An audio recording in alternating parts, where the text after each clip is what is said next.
dissertations, essays and deadlines in for the next few days. But thank you all. This was organised in about 2 or 3 weeks, so it's been a bit of a rush. But thank you, and I hope you all enjoy it.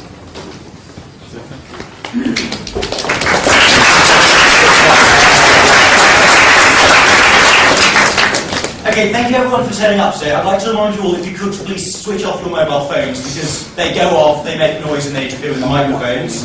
I'm Guy, I'm the President-elect of the Debating Society, and I'm going to be chairing today's discussion. I would like to first of all make clear that the role of the chair is neither to support nor oppose any one side of the debate, rather to maintain order and ensure that all speakers get the opportunity to express themselves properly. I'd also like to make clear that both the speakers and members of the audience will have their opportunity to ask questions and make statements, that if anyone says something that is considered to incite racial hatred, or says anything that is unnecessarily provocative and designed and said with the intention to cause offence and is not related to the debate, I will have to remind you what is and is not appropriate to say within an academic institute, and if need be ask you to leave, but I'm hoping that won't be the case.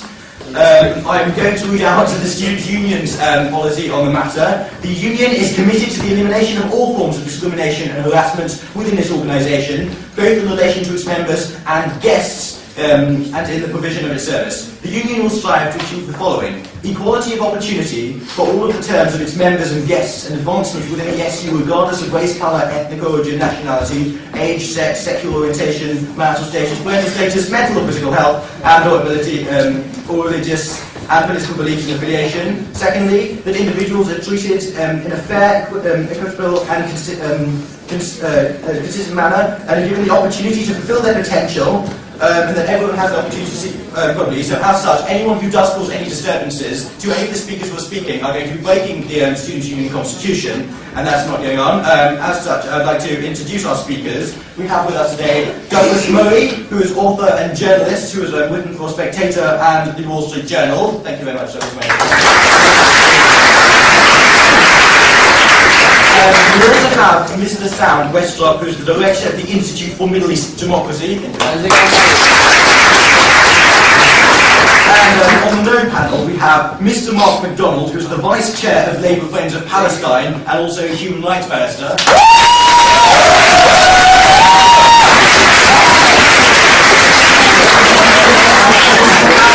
And we also have Mr. Samet Habib, who is the founder of the Palestine Telegraph newspaper, and who has also worked as a reporter for many for various Western media outlets in Gaza during the 2009 war.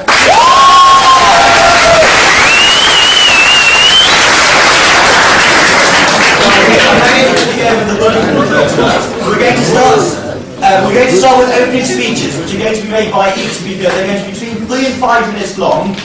Speakers at 3 minutes are going to hear this, which lets you know you have 2 minutes left. At 5 minutes, you're going to hear this, which tells you that you've got out of time. Afterwards, there are going to be 3 discussion topics, which are going to be led by Monica, who is the former president of the Politics and International Relations Society.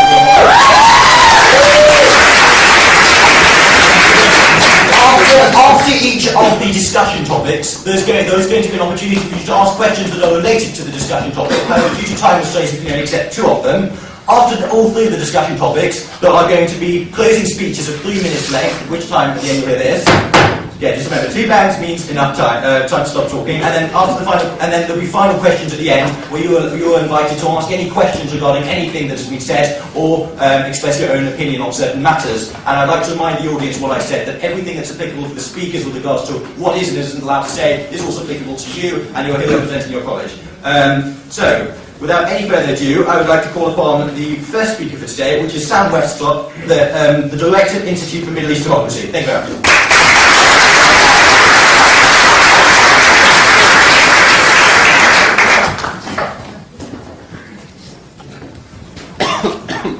Ladies and gentlemen, thank you for inviting me here today. I'm sure most of you in this room have heard the suicide bombing in Jerusalem occurred about 3-4 hours ago. The last I saw, there were 50 injured and at least 1 dead. So why we're here tonight, I think, is of critical importance, not just so we can understand what's going on over there, but also so we can see a peaceful resolution of the events in the Middle East. There are 2 particular events that pertain to the title of this debate. The motion I'm proposing is, yes, we are too critical of Israel. I'd like to very, very briefly actually sort of slightly change that title, just to annoy the other speakers. I don't think we are too critical of of Israel. I'm supporting the debate because it fits my argument. I don't think any criticism of a country is wrong. I think criticism is required of all countries, regardless of their political system. What I see today, when we talk about Israel, when we talk about the conflict in the Middle East, is I see a demonization of Israel. I see a dehumanization of many of the people. And I see a rhetoric that is not conducive to any kind of settlement, both here in the UK, with the troubles we have, and and also in the Middle East. Two events over the weekend, I feel, over the last week about corroborate my argument. The first would be the murder of the Fogel family, as the media is so keen to remind us, in a Jewish settlement. A horrible event, with a 3-month-old baby effectively decapitated.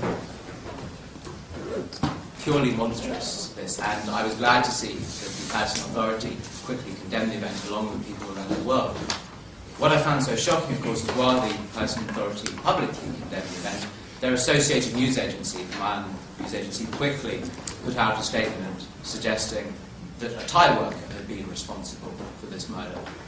Now, there are no Thai workers in Itamar. It's entirely built by Jews. Whether you agree with the sentiments or not, no Thais around. This lie, and I can see, because my honourable opposition shaking his head, but this lie has been propagated very effectively.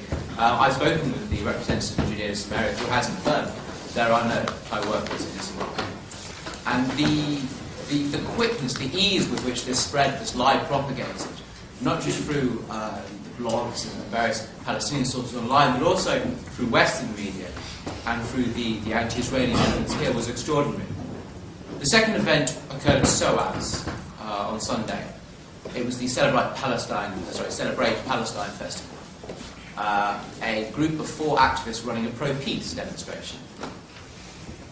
One Palestinian Solidarity Campaign activist ran up to one of them and bit a chunk of flesh off his cheek, while another Palestinian Solidarity Campaign activist started making Holocaust taunts. Now, are we too critical of Israel? I think this is something that goes far beyond criticism.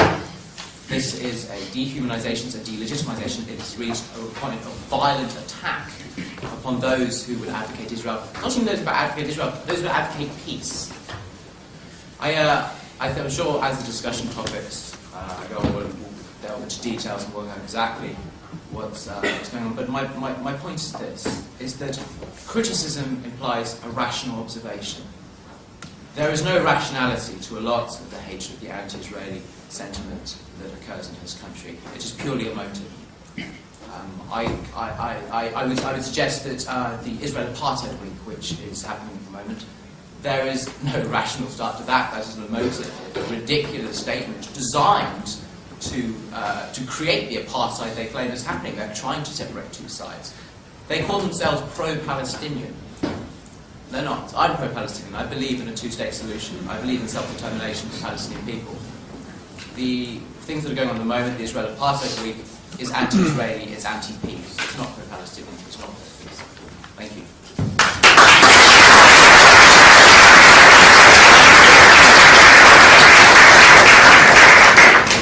Thank you very much, Sam Westlop. I'd like to call upon Mr. Mark MacDonald, Vice Chair of Labour, Friends of Palestine, to make a speech. Thank you. You know, I very rarely, following the guidelines of this debate, ever have a go at or negatively say anything about another speaker. But that was one of the most selective, disingenuous 3 minutes talk I've ever heard from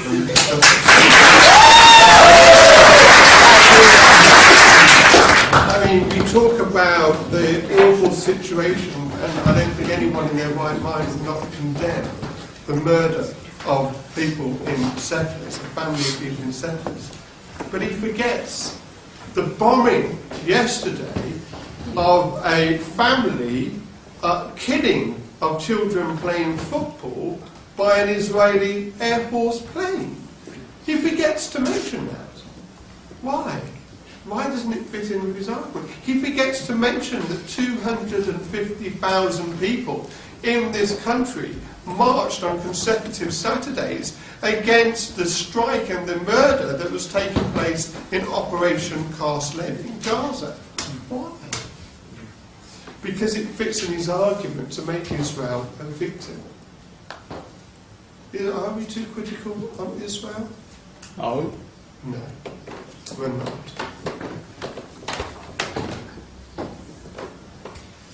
We've got to be far more critical on Israel. We've got to isolate Israel. We've got to let Israel know, through the international community, how wrong they are. They have flouted international laws constantly, year after year, decade after decade. As a country, as a democratically elected country, they have flouted international law. Right.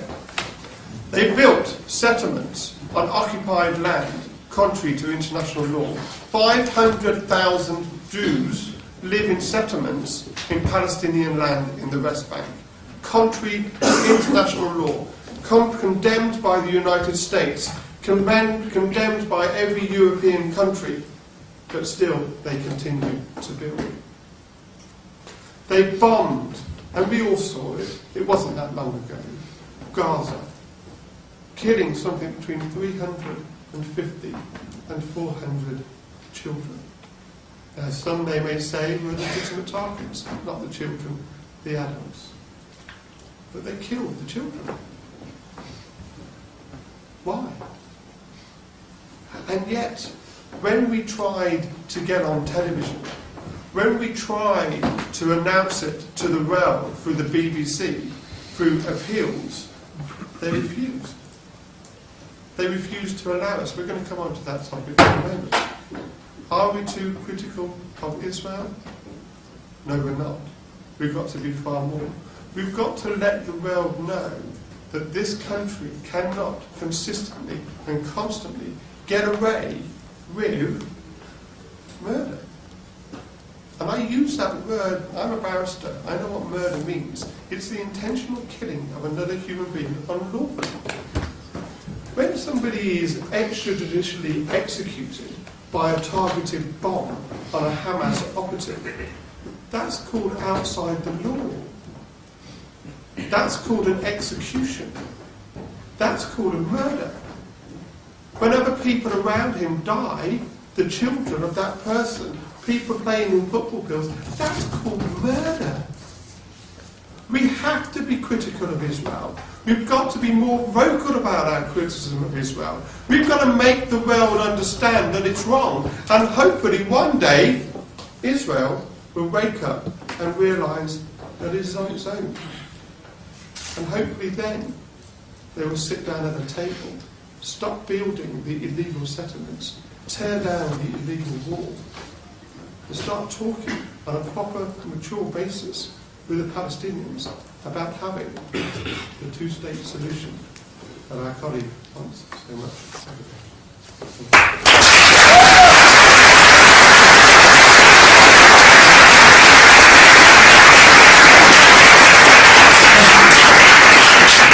Thank you ever so much, Mr. MacDonald. I'd like to call upon Mr. Douglas Murray, author and journalist, to make a speech. Thank you.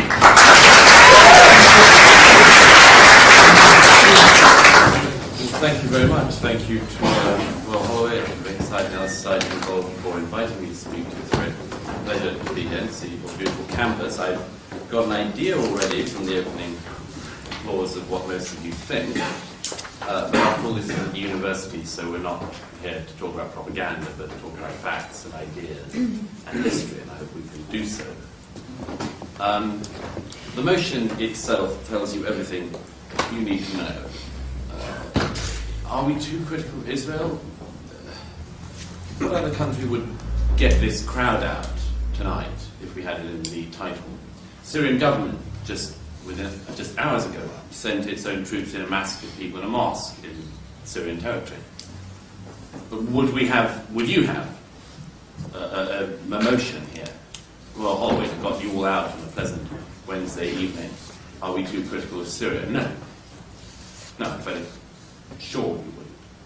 Saudi government's just been pimping out its own troops to the government of Bahrain to gun down the people of Bahrain's streets.